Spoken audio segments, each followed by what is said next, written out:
So hey, Jocelyn, between you and I, like we've been worked on a lot of career fairs, mostly in person, and I'm certainly very excited about this opportunity because we're not only working with ourselves, but we're working with our colleagues from UBC and as well as UVic, and it's going to be one of the biggest virtual fair. So in the next 15, 20 minutes or so, we want to share with you, about reasons why you want to take part in the fair, how you can get the most out of the fair, why is the virtual fair better, and some of the tips to even navigate the platform.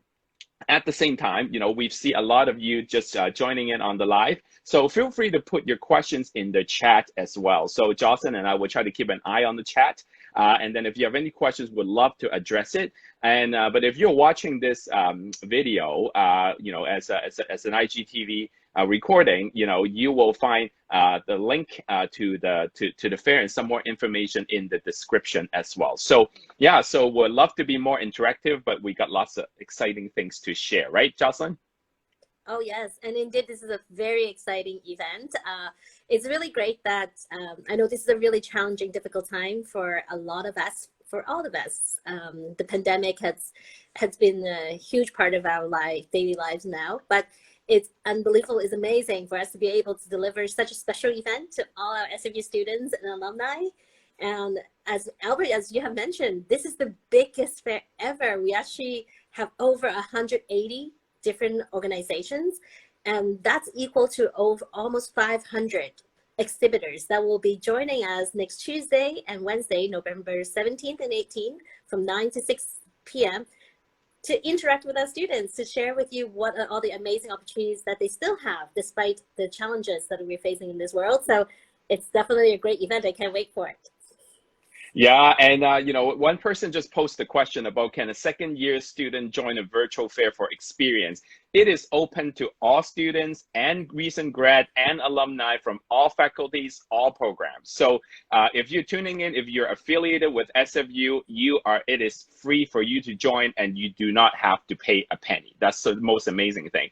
And just to build on what you're saying, Jocelyn, is that there are plenty of opportunities available. So obviously there are career opportunities. So part-time, full-time, seasonal, there will be co-op opportunities, there'll be volunteering opportunities, but not to mention there are also a lot of grad schools and professional programs. If you're thinking about, further education beyond what you're doing, at SFU right now, there are lots of opportunities to check it out. And as career educators, we've learned that this whole, sort of job search or career exploration, is kind of stressful. Like, we acknowledge that. But one thing we've also learned is that whenever a person, like you and I, if we have a chance to do something, talk to someone, do some research, even as small as it is, even at just getting a small piece of information, you actually feel a little bit more optimistic, about yourself and about the future. And, and given, the economy and given the pandemic, the atmosphere out there, it is a bit, I would say, negative, right? But we hope that by having events like this and also having a chance for, everyone to interact and talk about possibilities and opportunities, you will feel a little bit more hopeful at the end. And not to mention that this is an amazing virtual platform, means that everybody can customize their own experience.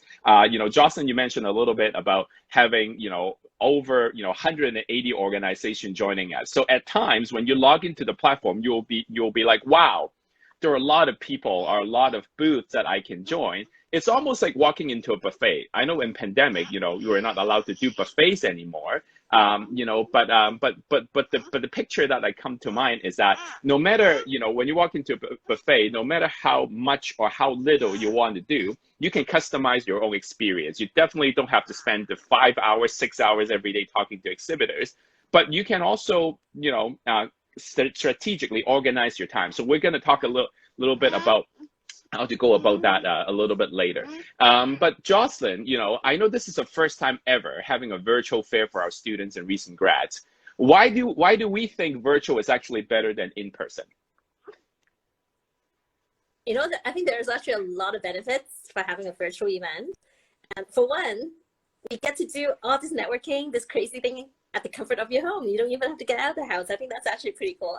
I'm getting pretty used to staying at home these days. But you do have to wear pants. That's what I'm warning people. Yes, yeah. Please do. And make sure you you do look presentable, right? Or at least from the waist up. The other thing that is really cool about the virtual fair is you get to actually pre-book the sessions. Unlike a physical fair where you have to walk through and see who's there, you actually get to see that right now with the list of exhibitors. You get to book the time, your one-on-one sessions or your group session, so you can plan your day and come and meet employers around your class times. So it's a really, really good benefit.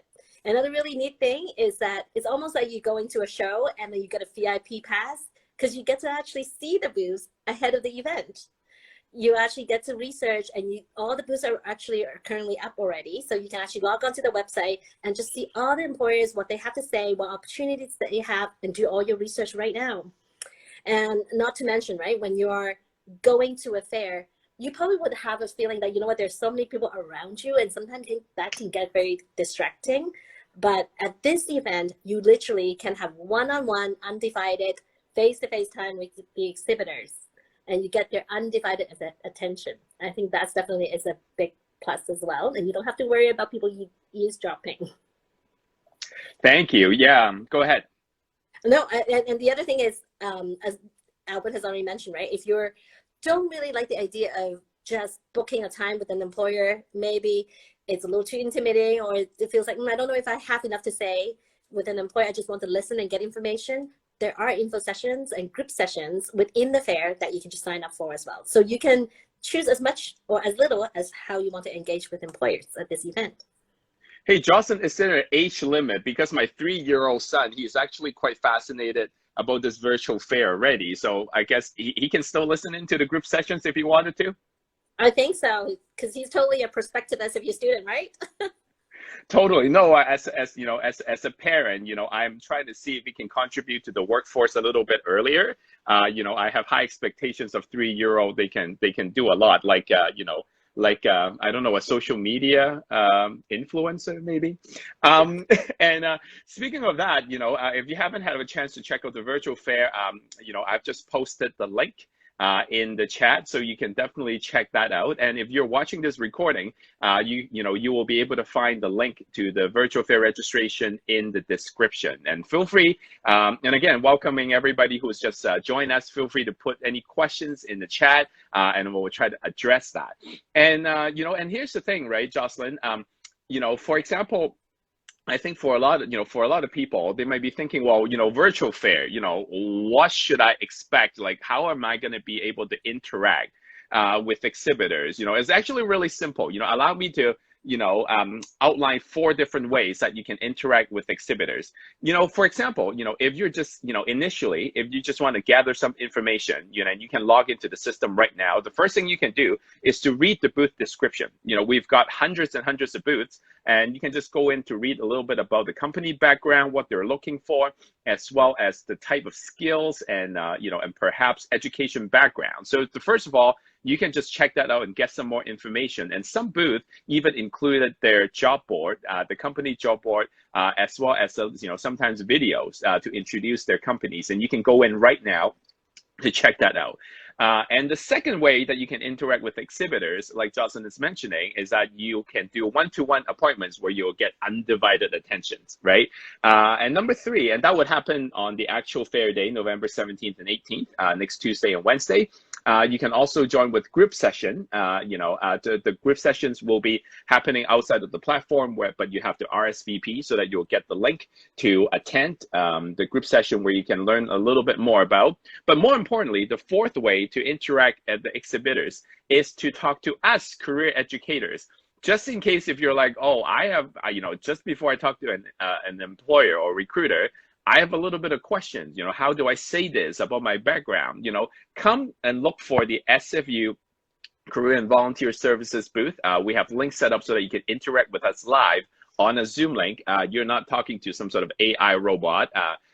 So you'll be talking to real people like Jocelyn and I, and we can answer any questions that you have on the day of, if that would, you know, give you some insight in terms of how you navigate the fair.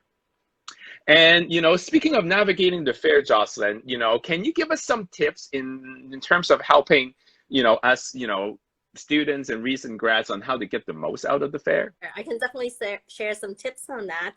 I'll share 5 tips so that you can follow them so that you can get the max out of this event. So the first one is, this is a very special event where you don't just come in on the day of. You can actually action right now. So the registration has already been open for students, and we actually already have over 500 students in the system checking out and booking the sessions. So I encourage you to do so right now. So you can go in, book your one-on-one sessions and your group sessions. And a reminder, if you want to just look at the booth and check them out, you can just sign in and read. But if you want to interact with someone, you have to book a sessions. So make sure you And it's first come, first serve, right? It is first come, first serve. So right now, go, and if you haven't signed in yet, do so right now. Before the event, you get to book up to 6 sessions. And then that's because we want to make sure that everyone got the chance to go in and book their favorite exhibitors. But on the day of the fair, we're going to open that up. So it becomes a buffet, right? A free for all. You can go in and actually book even more sessions if you want to. But right now, go in and get your favorite 6. And then make sure you sign in again later. The other thing is, already signed in. They already have the booths, but not all of them. And some companies are so popular. I've checked out some booths where they're already, the time slots are gone. And I just got contacted by these exhibitors saying that, hey, we need to add more people to this event to accommodate the students' requests. So you will see probably new booths being created from now till the fair day. So make sure you go check in regularly to see if your favorite employers are there yet. So you will see that. So check the list of exhibitors. That's where you'll see everyone. If someone is missing from there, don't worry. They probably just haven't opened up the session, but they will. The second thing that I already talked about is check out the exhibitor list. You can get it on our website. You can also get it when you go onto the Eventus platform under the resource section. That's your best way to figure out, okay, who's going to be there, and then find out, okay, who do you want to talk to first? The number 3. Think a bit about what you want, because yes, there's a lot of opportunities out there, but at the end of the day, it's up to you. So think a little bit about, what are you curious about? Are you curious about the health sector? Are you curious about some businesses? Are you thinking about what your skill sets? Because one really cool thing about this fair is that you can actually filter the booths based on not only the sector, the industry, even based on the skills that the employers are looking for. So you can think about, okay, what are my top skills? Maybe your top skill is problem solving, communication. You can actually use that as a filter option to find companies that are looking for your skill sets. So I think that is one of the really neat things that you get from this fair. Number 4, get ready. When you're booking a session with an employer, yes, you'll be asking a lot of questions. So make sure you think about some good questions to ask, but also think a bit about how you're going to introduce yourself, right? Nothing too fancy, just a short little introduction so that the employer gets to know you. They will see your profile when you create your account on Eventus, but nothing beats you actually talking about yourself. Then you can add in some more interesting insights. And then lastly, one of the most important thing is, from now to the fair, make sure you check the resource section. We put a lot of really great info in there. Things about your resume tips, good question to ask an employer, how to get the best out of this event. All those tips are there. So make sure you go there and check it out, and come visit our student preparation booth at the CCS, our career volunteer booths, on the day of if you need a little bit more assistance. Hey, Joss, one of my favorite thing in the resources section is that there's a 5-minute YouTube video that give participants a crash course in terms of how do you set up your profile, how do you find booths, and how do you book appointments. So if you're like me, like checking out the system for the very first time, and you want to just get a quick crash course, check out that YouTube video. It will give you everything that you need. Yes, yeah. That's a really good tips, Albert. There's a lot of really cool stuff in there, so make sure you go check it. Now, Albert, here's another question, because I always got asked this. What if I'm not looking for a job? I'm a student, I'm not ready to work, I'm not in my final year. Is this fair for them? Should they still go? What would you say? That's a great question. And as a career educator, one of the things that we always want to remind students is never too early or too late to think about your career possibilities. So if you're not necessarily looking for work at this particular moment, let me give you 5 reasons that this is still a good idea to check out the fair.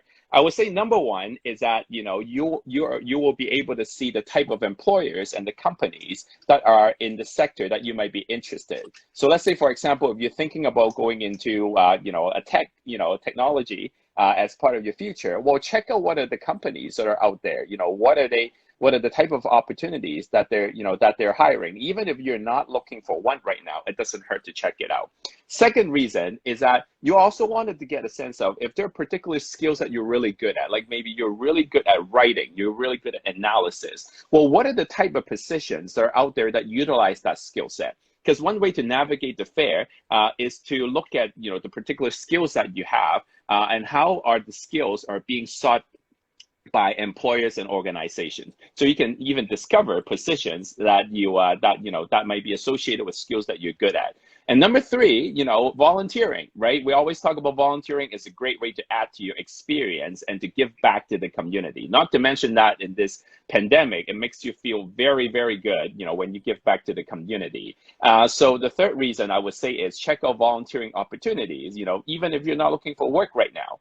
And number four, I would say, you know, discover opportunities that you never know it existed. Like one thing that we always talk about, you know, in career development is that you know what you know, but you don't know what you don't know. It could be a person, it could be a company, it could be a type of work. It could be just things that you're like, hey, you know, I'm pleasantly surprised by learning more about this. So just discovering opportunities that you never thought it existed. And last but not least, I want to highlight that there are also graduate and education programs. See, new students, future students are already coming in to wanted to check out opportunities available. So we've got over, yes, we're actually live right now. So so over 45 programs and graduate schools, from medical program to law program to business program, and lots of programs to check out, you know, if you're thinking about further education as well. So yeah, lots of reasons to check out. And again, I just want to welcome those who are coming in. You know, we do want to answer any questions that you may have about the virtual fair. So feel free to put it in the chat box, and Jocelyn and I will, you know, address your question as they come through. So Jocelyn, you know, let me ask you though, you know, again, we talked about this, sometimes it's kind of like a buffet experience and you can customize your experience. Do you have any tips, like in terms of how students and recent grad can customize their own experience, you know, so that they can, you know, develop or plan accordingly, right? Because for many of us, they still have class on the Tuesday and Wednesday, right? Yeah, definitely. This is a very long fair. This is probably the longest fair we ever had. And the reason why we make it so long is to accommodate people from different time zones, and also knowing that this event is open to also UBC and UVic students. We are expecting a huge amount of students. So that's why we want to make sure the event is long enough so that there are enough one-on-one appointments time for all the students. So, but think a bit about when is your availability? Go in the system right now to book those appointments, because you can do that ahead of time. So don't wait until the fair day to log on. Sign in as right now to secure your time spots, and think a bit also about what you want to put. There is an opportunity for you to upload your resume. Now, I just want to point out that it is not required. You do not need to have a resume posted before you can go in, but you can upload it anytime you want. If you choose to upload your resume, it is going to be downloadable and viewable by all the exhibitors that you have booked a session with. Okay, so but if you need help with your resume, come visit us, book an appointment with us. We can definitely get that going for you. But really, choose your time. I think this is one of the most flexible fair you can ever get, because you can do it at home. You get to pick your own time within those days, and make sure you check with a lot of the exhibitors. You will find that they don't only have one booth. So for some companies, they might even have up to 10 booths. And that's because they're sending 10 different representatives to this event to talk to you, and each of them will be at one of the booths. So make sure you check out all the different booths to see what are the differences, because sometimes they are talking about very specific programs or opportunities. Some companies, from what I know, are even doing on-the-spot interview. So if you're ready to look for work, this is definitely an event for you. If you're not yet ready, you know what? This is also for you, because you will be able to see so many different opportunities that you might not have seen before. So I guess in a nutshell, we Absolutely. should just say this is the fair that you do not want to miss. I know it sounds like an infomercial, but this is really a very important event that we put every year. But I think this year is even more special than all the other years of what we have done. Absolutely, and even though during the pandemic, I think, all of us from Career and Volunteer Services, we're thinking about you. For with all the students that we've talked to in the last little bit, we know that students are perhaps anxious and a little bit, stressful about just looking at, their career possibilities given the economy coming. So, we're really hoping that an event like this will give you a chance to explore, to talk to people, to gain some valuable information for yourself so that you feel a little bit better about the future, even though we can't change everything. But hopefully by, learning a little bit about what the possibilities out there, you will feel more hopeful at the end of this. So, on behalf of all of us from Career and Volunteer Services and also our wonderful colleagues from UBC and UVic, we would sincerely like to invite you, and we look forward to see you there next Tuesday and Wednesday. Yes, we'll meet you all next Tuesday. Yeah, that's all the time that we have. Thank you so much again. Check out the link again. I've just posted the link a little bit earlier, but if you're watching the recording, you will see the link to the registration of the fair in the description. So take care, and we will see you next week. Bye. Bye.